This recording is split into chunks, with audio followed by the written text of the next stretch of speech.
the Mighty Moj, he's the co-host of Smodcast, but he's another podcast, which you can catch him on. He hasn't been on Smodcast last week, 2 weeks, because Gerard Way and Mikey Way have been on the show. But that doesn't mean Mosier isn't active. He does a podcast called Phoebe with Matt, I want to say Mira, or is it Myra? I think it's Myra. Is it? Or no, you think? I used to get it wrong. You work with the dude. That'd be like maybe. I think Ralph's name is Gorman. It's Jarman. I think it's Matt Mira. I want to say it's Matt Mira. Whenever I was on Nerdist, I always remember hearing it as Matt Mira. But you're saying it's Matt Myra? I don't remember. I remember when I first met him. Real I got awkward it wrong the next for time a you long sit time. down for Phoebe, man. No. Because when I first met him, I got it wrong for like 6 months, and then I think I started to get it right, and now I might be doing it wrong again. Screwed. But I think it's fine. But Phoebe stands for 4 eyes and beard, right? Yes. Is that the breakdown? Yes. They've been doing how many episodes you got so far? Dozen. It's really funny because if you know Scott from Smodcast, somebody put it in a tweet the other day. Like, Scott on Smodcast is very much the professor and Kevin's the idiot. But on Phoebe's, it's Matt is the professor and Scott plays the idiot, which is great because on Smodcast, like, I get to play a bunch of different roles, and fucking on Babylon, I'm literally the fucking idiot. I'm the sidekick fucking idiot. And Get Old, I'm your guide through Jason's life. Smodcast is just us kind of the stoner talking and stuff. But you, historically, have had Smodcast and played that fucking role. So it must be nice. Isn't it cool to jump to something else where you're like, here I get to exercise like a completely different set of muscles. It's fun. Awesome. All right. Can we call the cops on that guy? Go ahead, right there.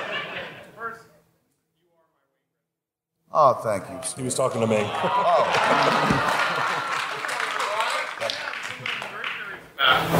And all the people are here. When you first made Clerks, now I've seen the documentary, I've seen the whole thing. A very missing space in both the film and in the documentary.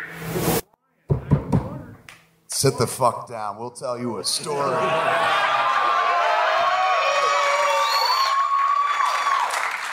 We never really talked about this, I don't think. But in it, did we? Where? Yeah, listen again. Thank you, sir. Thanks for putting it on Front Street for me. Brian and I hung out religiously with Walter and Ed, and Brian and I had a falling out that lasted. It was something fucking small. And it lasted for what, almost a year? 10 months, yeah. 10 months, including the production of Clerks. Now, just today on Facebook. Hey, how are you? What can we do for you today? I wonder if you're interested in buying this particular piece. It's from Ralph Bakshi's production of Lord of the Rings from 1978. It's an actual production animation cell.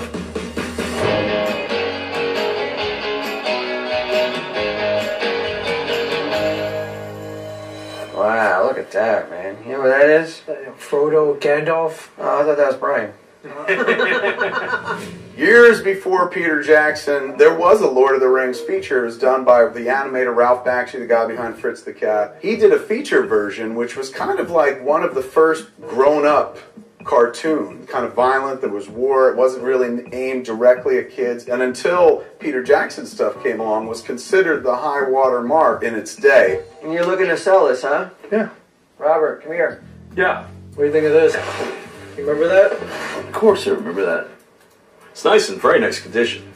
It's a piece of artwork that's becoming obsolete, and I think this one's worth more because of the poses of the characters. Eyes open, looking forward, a lot of expression. How much is it worth? Retail, this market right now, probably about $350. All right, what do you want to get for it? How about $325? No, I couldn't do that high. 200? That's probably the best I can do, 200. I really gotta get 300. You gotta get 300? Yeah. 250. 275.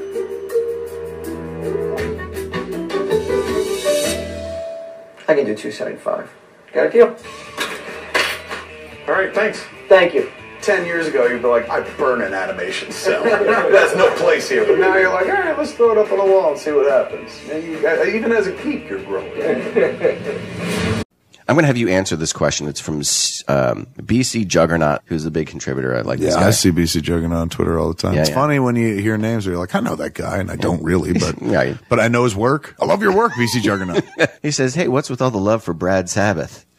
What are the rest of us? Chopped liver? You just got a little fucking handy right there. I just fucking gave you a BC Juggernaut. Who knew he was going to bitch? Now you feel foolish for bitching, do you? Do you, BC Juggernaut? He's like, nah, I'm the BC Juggernaut, bitch. I don't feel foolish for nothing. So now where is he from? Well, I get now he's in Australia. I would think BC stood for British Columbia. I think you're right.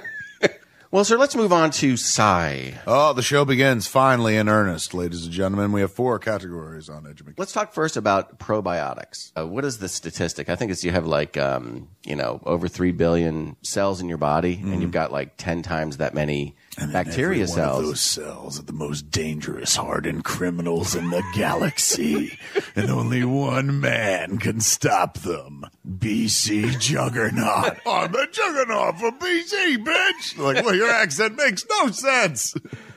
I'm here to free you from your cells. BC Juggernaut. Our old buddy. He had a great episode last week. I'm the BC Juggernaut, bitch. Well, BC Juggernaut is not from British Columbia. He is from New Jersey. Oh, right on. So what does the BC stand for? Bone crushing. He's a bone crushing juggernaut. Oh, right on. So I was close with the B. I'm the BC Juggernaut, bitch. I'm the bone crushing juggernaut, bitch. But can you do a New Jersey accent is really the question. I don't think I can. Let me see. Use guys is Central Jersey. Yeah. What use guys? Are use guys going? Use guys want to come with me? Use guys want to come in my face. Tempted to start the Andy McElford story. Jesse Eisenberg's bravest performance to date. All right, here we go, Zap. Best or funniest Batman memory? Oh, dear God. This is, I've been thinking about this one long and hard, and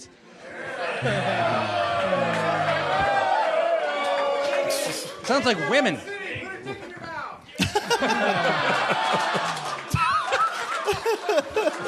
I am so glad these lights are here because I can't see who that is. I was 19 or 20 years old, and... Meantime, we'll jump over here. Another question. Go ahead, you.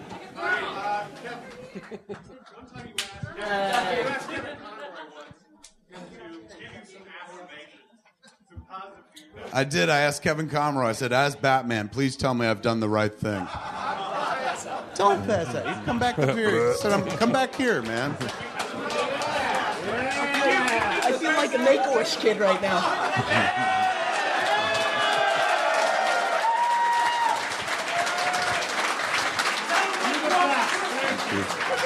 Pleasure. I'm sorry, sir. There's a dude on my lap. What was the question? Hold on, we're there. He's finishing his question. Did I get the same affirmation as a podcaster? This gentleman next to me is a podcaster. What over there? They're like spring over. I know. How many people in the room are podcasters? Yeah. Oh, excellent. Everyone needs to do that. He put up his hand at one point. He wanted you to know he podcasts. These cats as well. And the affirmation you're looking for is just... Honestly, yeah, I mean, please do it. I'm not even giving you like a kind of fake affirmation.